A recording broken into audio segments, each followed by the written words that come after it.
Hi homies! Nandito na naman tayo and dahil nga sa kakapanood natin ng mga anlilugaw videos sa FB at sa iba pang social media platforms, nag-crave na po tayo ng lugaw kaya eto, gagawa tayo ng simple nating version ng homemade lugaw.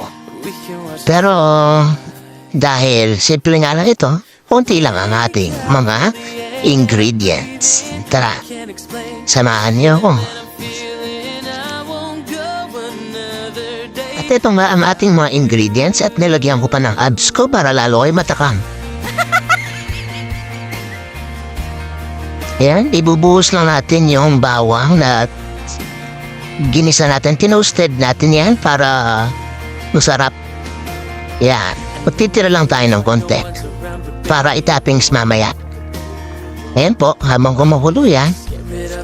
At habang pinapakuluan natin, pag-alamig tayo dito ng isang sachet ng magic sarap. Ayan po, yeah, ilubos na natin. Tapos, paminta. Yung pamintang durog po yan, ha? Yan, sige, budburan lang natin. Tapos, ihalo lang natin dito ang chicharong baboy na binilang natin siya tindahan ni Aling Lena. May kasama pang reklamo. Kasi nga, sobrang hangin lang yung chicharon na yan. Ayan. Inubos na natin yung balahati ng chicharon dyan. Tinunaw-tunaw natin. Tapos, tatanggalin lang natin itong malalaking parte kasi sobrang tigas. Ayan. Ito pa, isa ha. Okay.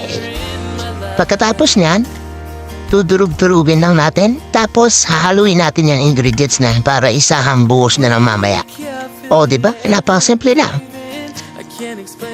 Kutsara pa yung ginamit ko.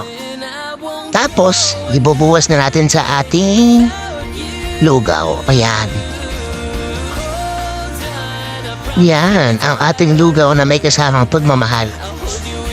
Halu-haluin, halu-haluin, hanggang sa ma-absorb niya lahat ng ingredients. Yan.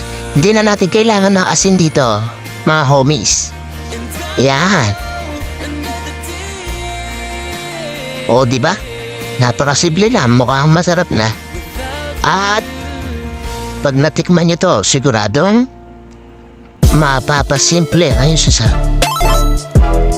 Yan, itappings na natin. Tinappings na natin yung chicharong, yung bawang. O, may pa-heart pa. Ito na po ang ating finished product. Ayan, serve with love. Ayan, ang tawag ko dyan, lugaw malala. Ay, kanyaman, kasarap ko. Samahan mo pa ng mainit na kape. Ayan, homies, like, share, comment, and give stars kung gusto niyo pa ng ganitong video. Thank you for watching.